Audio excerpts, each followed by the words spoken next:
describe it in one sentence, but I'm just super proud of myself because it was an easy match. Even though at the beginning I was dominating, I knew that it's gonna be tight, and I knew that she's gonna use any mistake that I'm gonna make, and I didn't want to back out. In second set, it got really physical, and I'm happy that I got my level of energy up a little bit more, so I could finish and be really precise in those moments where I needed that. Because, we played on a really good level today. Okay, well, congratulations. Thank you. Champ.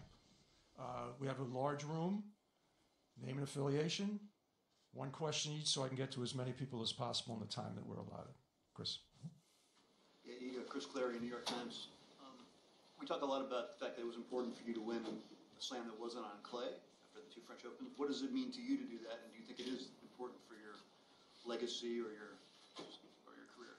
Yeah, for sure it is, because at the beginning of the season I realized that maybe I can have some good results on WTA events. I also made it to semifinal of Australian Open, but I wasn't sure if I'm on that level yet to win actually a Grand Slam, especially on US Open where the surface is so fast. So it's something that I wasn't expecting for sure. It's also like a confirmation for me that sky's the limit, and I'm proud, also surprised a little bit, and just happy that I was able to do that.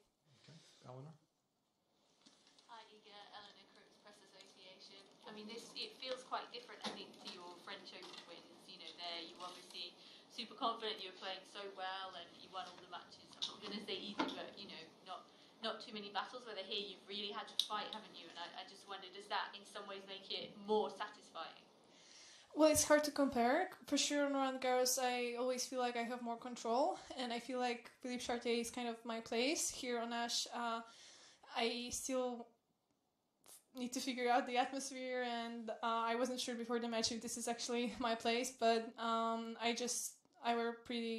was pretty focused, and I didn't let myself get into these thoughts. And for sure, I would say I don't know if it's more than the second win on Roland Garros, because I feel like back then the pressure was really on and everybody was kind of expecting me to win. Here I managed to get my expectations lower, and also I feel like people were not expecting a lot from me on hard court. So mentally, I think Roland Garros was a little bit tougher, but tennis-wise and physically here, for sure, it was tougher. Okay. Howard? Hi, Howard. This trophy is like, just... I'm going to get rid of that. Howard with the Associated Press. You used the word proud and used the phrase sky's the limit. I'm wondering what of everything you've already accomplished in your career at just 21, what are you proudest of? And what are you most excited about for what the future might hold for you?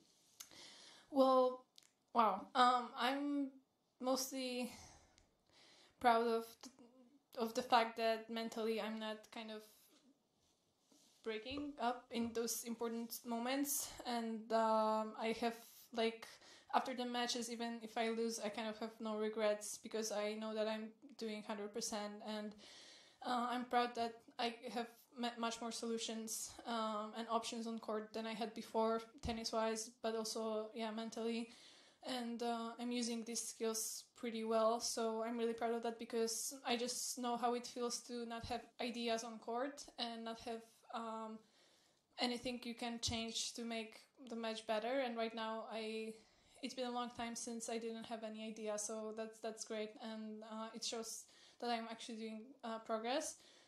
And what was the other part of the question? What are you most excited about what the future might hold? I don't know. For now, I gotta settle with what's happening right now, and I'm gonna see how I'm gonna react, because also winning US Open is different than winning a slam in Europe or in Australia, because I don't know how the popularity thing is gonna change, if it's gonna change. So for now, I'm gonna observe and learn, and for the future, I know I still have a lot to improve on court, and that's that's something that I'm excited for, because maybe it's gonna just get easier to play these matches. Craig? Iga, Craig Gabriel, 9 Radio Australia. Firstly, what did it feel like when you were lying on the court and the match finished? What was going through yourself at that stage? And do you like tennis balls any better now? Yeah, it's a tricky one. I don't know, honestly. I feel like I can adjust to anything. Right now I feel that. For sure I needed more time. That's why the Toronto and Cincinnati didn't work probably.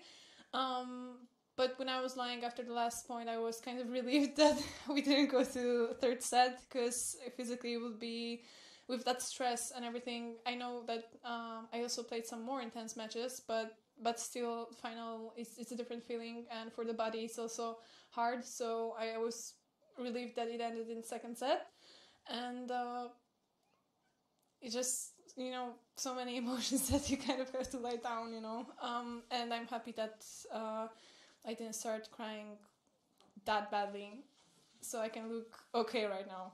Not perfectly, but... Can photographers please not shoot from the seats, please? Photographers, not from the seats. Thank you very much. Right there. Thank you. From the Sun, congratulations. You said on TV that you're going to see a musical tomorrow. Can we ask you what that one is? And secondly, what are the distractions that you spoke about in New York? What, the other part of the question? Distractions. You mentioned on call about distractions in New York. Well, I mean, I wouldn't say actually right now that it was distracting, but I met so many great people here, like Lindsey Vonn, right now I can't remember the rest. Oh yeah, Seal. I mean, that's actually, after I met Seal, I was like, okay, even if I'm gonna lose right now, I already won this tournament because I have a photo with him, So, it was great. It's something that it's only gonna happen probably in New York, because it's New York. And I'm not gonna say the name of the musical because I want to have a little piece tomorrow. Sorry?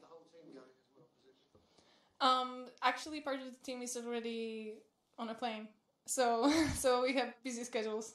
Yeah. Rim, you had a question? Hi, Iga Eurosport.com. Congratulations. Thank you. The first set stats were amazing. You hit 90% first serves in, and you hit 100% of your returns in. And I'm just wondering, what do you attribute that to? It's a Grand Slam final. You said the atmosphere can kind of be nervous for you. Were you able to have that kind of start, and how do you rate the start that you had? I rated really, really well. I think that was the only match here where I started that well.